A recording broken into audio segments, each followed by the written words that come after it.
Hey guys, welcome back to my channel. It is True Crime Tuesday yet again, and it is October, which means that spooky season is finally upon us. This entire month, I will be sharing with you 5 creepy true crime stories while doing a look inspired by that case. Except for this one, because I don't really know how to create a Slender Man makeup look without covering my entire face, including my mouth. And if I cover my mouth, I can tell you guys the story. Also, I have no idea where I'm looking because I cannot see anything with these contacts on, so I am so sorry for that. Now, with that said, today we will be talking about the girls who hurt their friend in order to appease a fictional creepypasta character. Today we will be talking about the real life Slenderman case.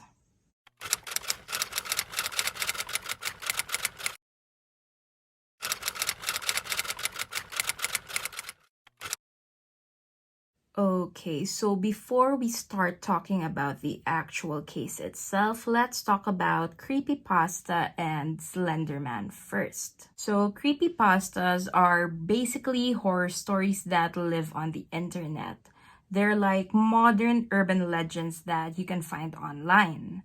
Now, Slenderman is a character that was very popular in these creepypasta communities or websites. Slenderman is actually a fictional internet character that was created in a paranormal Photoshop contest in the Something Awful forums back in 2009. And from this image contest, Slenderman became an internet sensation, where people would write myths and fan fiction about him, and some even creating fan art dedicated to him. So he had a huge following. Now, in terms of his appearance, Slenderman is extremely tall and lanky.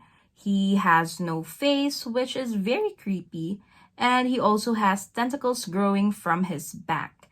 And according to internet stories, he would take children with him. So this did scare a lot of kids who had access to the internet during those times. Now, to a lot of people, especially as adults, this is nothing but a crazy and creepy make believe character. But to some, especially kids, this is what nightmares are made of. Now, this brings us to a 12-year-old girl named Anissa who was very terrified and honestly borderline obsessed with Slenderman. She followed these stories and fan fiction online only to scare herself even more. After several months of obsessing over this fictional character, she told her friend Morgan about Slenderman as well, and this got Morgan hooked right away. Now, there is nothing wrong with being interested in these types of things, of course. In fact, I remember when I was in the 3rd grade, a few of my friends and I were obsessed over this narrative that Bloody Mary would show up in our school lavatory. And we did try to summon her multiple times. But alas, she never showed up, and we eventually gave up and started to be interested in different things. And it's pretty normal for kids to be interested in these creepy things because as children, we have a very broad imagination and we are quite gullible.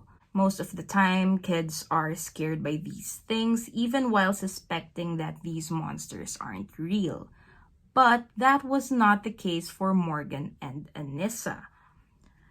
They believed that Slender Man was very real and that he was going to get them and their loved ones. Now, fast forward to a few months later in May 31st, 2014, when Anissa and Morgan had a sleepover at Morgan's place as it was her birthday. Now, they invited their other best friend Peyton, who they referred to as Bella for some reason. Now, the girls had a lot of fun watching movies and playing with their American Girl dolls. And in the morning, they were given donuts and strawberries for breakfast before they asked Morgan's mom if they could go and play in a nearby park. Now, Morgan's mom agrees, telling them to stay close and not stray from one another.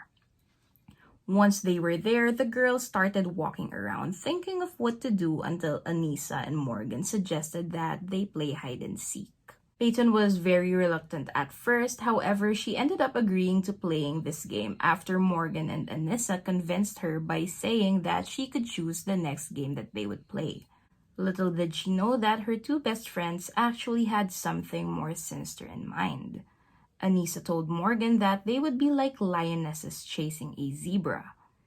Now, Peyton turns her back on the two, starting to count down. But instead of hiding, Morgan hands Anissa a knife, saying, "I can't do it. You know where all the soft spots are." To which Anissa responded with, "No, you do it. Go ballistic." And she did. She did go ballistic. Once Peyton turned around, Morgan pounced on her, pinning her to the ground and then sitting on her legs. Morgan then whispered, "I'm sorry," before stabbing Peyton a total of 19 times. During the attack, Peyton kept on asking them why they would do such a thing.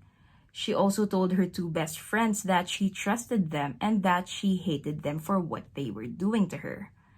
Now, after this altercation, Anissa and Morgan calmly walked out of the scene, leaving Peyton for dead. Now, miraculously, Peyton remained conscious and managed to drag herself out of this wooded area and onto the streets where she was spotted by a cyclist. This man called 911 for help right away, explaining to the dispatcher that a 12-year-old girl was laying on the grass fighting to keep herself conscious while being able to take very shallow breaths.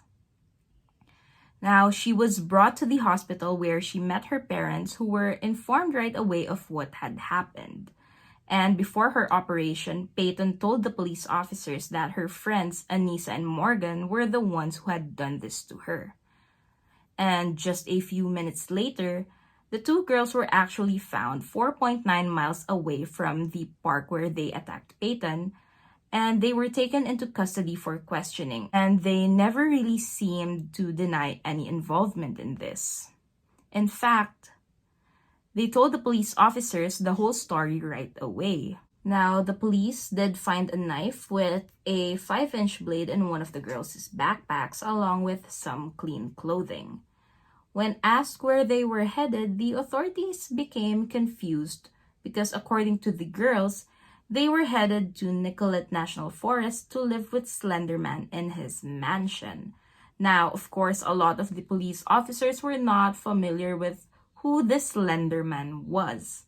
And upon explaining, they got more confused. Now, these two girls started to explain to the police who Slender Man was, saying that he was this bad guy who would abduct children, and that it was necessary for them to kill Peyton in order for Slender to leave their families alone. And according to them, Slender would do awful things, and the only way to prove themselves to them was for them to make a sacrifice in his name, and in this case, they chose to sacrifice their friend Peyton. They also added that once they successfully made this sacrifice, they would become proxies or servants for Slenderman, and this would mean that he would never harm them and their loved ones, and that they were headed to his mansion in this forest so they could live with him forever and have a great life. So these girls really believed that this character was real. Now, these girls were extremely cooperative when it came to their questioning, because for them, this was something that they had to do. Peyton luckily survived the attack despite the multiple injuries that she received. As I have mentioned, she was stabbed a total of 19 times, and these stab wounds were found on her torso, arms, and legs. 2 of these stab wounds were to her liver and to her stomach, 2 hit major arteries, and 1 missed her heart by only 1 millimeter, preventing a major heart attack. Now, this really seemed like a miracle, but Peyton really had it in her. She was very strong-willed, and she survived. Peyton was discharged 6 days later and immediately started her therapy sessions. And in September of the same year, she was back in school. Morgan and Anissa, however, were facing charges as adults. They were both incarcerated for 3.5 years with very minimal contact with their families and friends. Anissa was being charged with second-degree attempted murder, while Morgan, who did the actual stabbing, was facing first-degree attempted murder charges. Once they were in custody, numerous tests and evaluations were conducted, and Morgan was officially diagnosed with early-onset schizophrenia, something that her father has been living with as well. And while Anissa did believe that Slenderman does exist, it was a completely different story for Morgan, who was schizophrenic and could actually see Slenderman, along with other things. Now, both girls were found not guilty due to insanity. However, they were still both sentenced to time in a psychiatric facility. Anissa was sentenced to 25 years to life in an institute. However, she was granted an early release after staying there for 7 years. She was released on July 2021 but will remain under communal supervision until the age of 37. She is currently being monitored 24/7 and is not allowed to leave Wisconsin without permission. She is also given limited and monitored internet access and is prohibited from creating accounts in any social media platform.